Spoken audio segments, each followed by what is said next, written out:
Assalamualaikum warahmatullahi wabarakatuh. Selamat pagi, selamat bertemu anak-anak. Selamat datang di SMP Dr. Sutomo Karangrayung. Ini adalah hari pertama kalian mengikuti masa pengenalan lingkungan sekolah atau kita sebut dengan MPLS tahun pelajaran 2021-2022.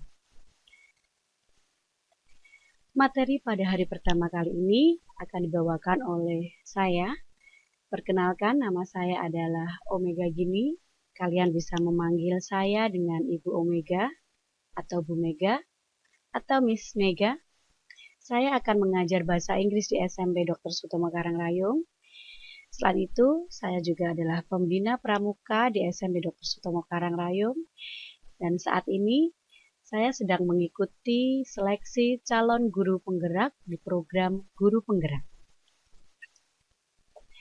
Baiklah, materi kita pada hari pertama adalah tentang kurikulum yang akan dilaksanakan di SMP Dr. Sutomo Karangrayung. Berikut ini adalah tampilan dari kurikulum SMP Dr. Sutomo Karangrayung tahun 2021-2022. Kurikulum SMP Dr. Sutomo Karangrayung pada tahun pelajaran 2021-2022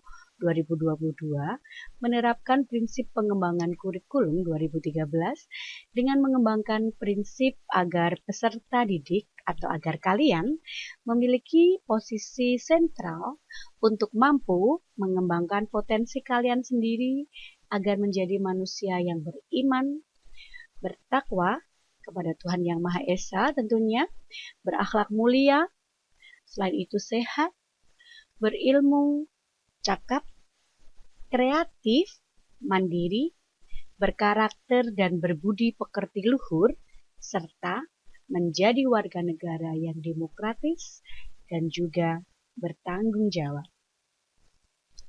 Untuk menunjang semua hal di atas tadi agar kalian bisa menjadi pribadi yang baik, juga menjadi pemuda harapan, kalian harus memiliki keterampilan atau skill.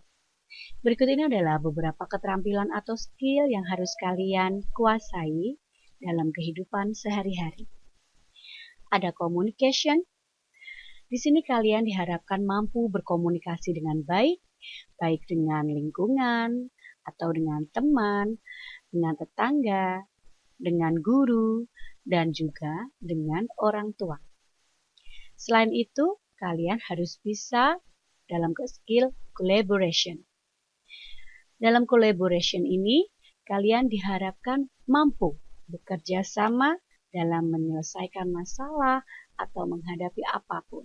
Mampu bekerja sama dengan teman, mampu bekerja sama dengan guru, juga mampu bekerja sama dengan orang tua. Keterampilan berikutnya adalah critical thinking and problem solving. Apa yang dimaksud dengan critical thinking and problem solving? Tentu saja kalian harus mampu berpikir secara kritis dan mampu menyelesaikan masalah. Dan yang terakhir adalah creativity and innovation. Apa itu? Kalian harus mampu berkreatif juga inovatif dalam menghadapi masalah-masalah atau kehidupan yang sedang kalian sekarang ini.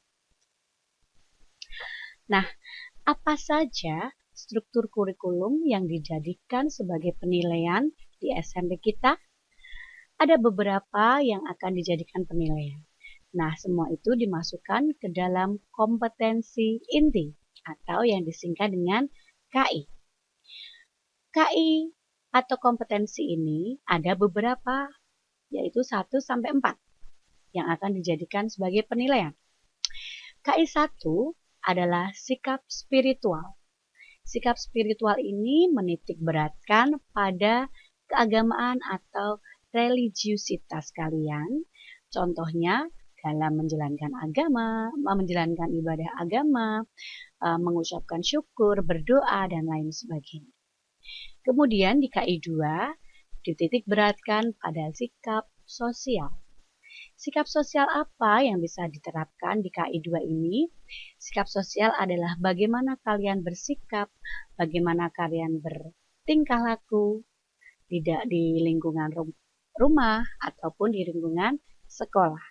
Bagaimana kalian menjaga hubungan, bagaimana kalian bertoleransi dengan lingkungan ataupun dengan teman serta dengan guru. Kemudian di KI 3 ada aspek pengetahuan. Nah, di sini ini Bapak Ibu guru atau sekolahan akan mengadakan penilaian yang didasarkan pada tugas-tugas yang diberikan kepada kalian bisa dilakukan setiap pembelajaran selesai. Kemudian bisa dilakukan pada PH atau penilaian harian. Penilaian harian ini digunakan untuk mengukur atau mengevaluasi apakah kalian sudah memahami, sudah lolos atau sudah tuntas dalam materi yang diajarkan oleh Bapak Ibu guru. Kemudian ada lagi penilaian tengah semester. Jadi, satu semester itu ada 6 bulan. Nah, 3 bulan pertama sekolah akan mengadakan penilaian kepada kalian melalui tes yang dimasukkan ke dalam penilaian tengah semester. Kemudian ada penilaian di 6 bulan setelah mata pelajaran yang sudah diberikan, itu bisa disebut dengan penilaian akhir semester atau PAS.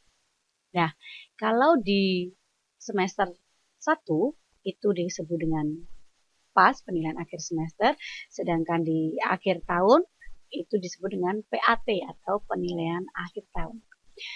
Kemudian di KI 3 pengetahuan ini semua tugasnya bisa berupa tes lisan ataupun tertulis.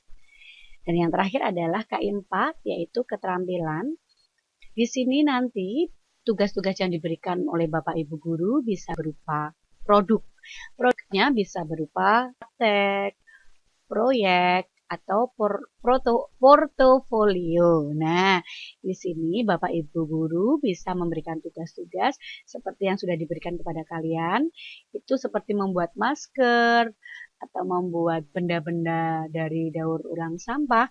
Itu adalah KI 4 yang menitikberatkan kepada keterampilan. Kemudian, mata pelajaran apa saja yang akan kalian dapatkan selama kalian menempuh atau mengenyam pendidikan di SMP Dr. Sutomo Karangrayong? Ada beberapa mata pelajaran, mungkin waktu di SD dulu, ada beberapa di sini yang sudah kalian dapatkan, dan ini adalah tambahannya. Mata pelajaran yang pertama adalah Pendidikan Agama dan Budi Pekerti. Di situ Bu Mega singkat dengan PABP, ya, Pendidikan Agama dan Budi Pekerti. Kalau dulu disingkat dengan PAI, ya. Kemudian yang kedua adalah PPKN atau Pendidikan Kewarganegaraan. Ya. Kemudian yang ketiga adalah Bahasa Indonesia. Selanjutnya adalah matematika. Lalu ada IPA dan IPS. Mata pelajaran yang Bu Mega sebutkan tadi itu sudah kalian dapatkan beberapa di SD kan pastinya. Tetapi mungkin ada beberapa dari SD atau kalian belum mendapatkan mata pelajaran yang ketujuh, yaitu Bahasa Inggris. Nah, di kelas 7, di kelas 7A sampai D nanti saya mengajar Bahasa Inggris ya. Semoga kalian nanti senang bertemu dengan saya dan saya juga demikian. Sangat senang sekali bertemu dengan kalian. Berikutnya mata pelajaran adalah seni budaya. Kemudian penjas orkes atau olahraga. Selanjutnya adalah prakarya dan bahasa Jawa. Nah, yang layanan BK ini adalah layanan yang nanti bisa menggali kemampuan atau minat kalian untuk memasuki atau pokoknya menemukan apa yang sebenarnya kalian minati, apa yang kalian inginkan, cita-cita apa, atau misalkan kalian ada kesulitan, kalian bisa berkonsultasi dengan guru BK. Nah, semua penilaian ini tadi yang ada di mata pelajaran ini itu nanti seperti yang disampaikan di depan tadi itu dilakukan bisa dari tugas, bisa dari penilaian harian, juga bisa melalui penilaian tengah semester dan penilaian akhir semester. Nah, ini adalah semua mata pelajaran yang akan kalian dapatkan selama 3 pendidikan selama 3 tahun di SMP Dr. Sutomo Karangraya. Kemudian yang terakhir adalah jadwal. Ini adalah jadwal selama pembelajaran jarak jauh atau tahun 2021 dan 2022 nggih. Kalian bisa kolom pertama 7. Satu hari kalian hanya akan mendapatkan pelajaran dari hari Senin sampai Sabtu, kecuali hari Jumat. Hari Jumat hanya akan mendapatkan 1 mata pelajaran saja. Hari Senin pukul 7.15, jam pertama 7.15, berakhir 10.15, kalian dapatkan pelajaran PAI tadi, pendidikan agama, budi pekerti tadi. Kemudian jam kedua dimulai pukul 10.30 sampai 12. Kalian akan mendapatkan pelajaran PPKN atau PKN ya. Kemudian hari Selasa di jam yang sama, kalian akan mendapatkan 2 mata pelajaran. Di jam pertama IPA, di jam kedua adalah seni budaya. Kemudian di hari Rabu, kalian akan mendapatkan pelajaran bahasa Indonesia dan juga olahraga. Nah, kita nanti akan bertemu di hari Kamis di jam pertama pada pelajaran bahasa Inggris. Dan di jam kedua akan mendapatkan pelajaran prakarya. Kemudian di hari Jumat, kalian akan mendapatkan pelajaran matematika. Dan di hari Sabtu, kalian akan mendapatkan mata pelajaran IPS dan bahasa Jawa. Baiklah, itu yang bisa Bu Mega sampaikan di materi pertama MPLS kalian tentang kurikulum. Semoga kalian semangat belajar di SMP Dr. Sutomo Karangrayung, dan walaupun dalam kondisi yang masih dalam masa pandemi seperti sekarang ini, kalian masih tetap mempunyai semangat belajar yang tinggi, kalian masih mencintai sekolah, dan kalian masih merasa rindu untuk berangkat sekolah. Baiklah anak-anak, itulah materi kurikulum di MPLS hari pertama. Tetap Bu Mega mau menitipkan pesan, tetap jaga sehat, tetap di rumah, tetap belajar ya. Semoga pandemi ini segera berakhir dan kita bisa kembali lagi ke sekolah dan kita bisa bertemu dan bertatap muka langsung untuk melakukan pembelajaran. Baiklah, selamat belajar di SMP Dr. Sutomo Karangrayung. Sampai ketemu lagi di sesi pembelajaran kita nanti. Dadah!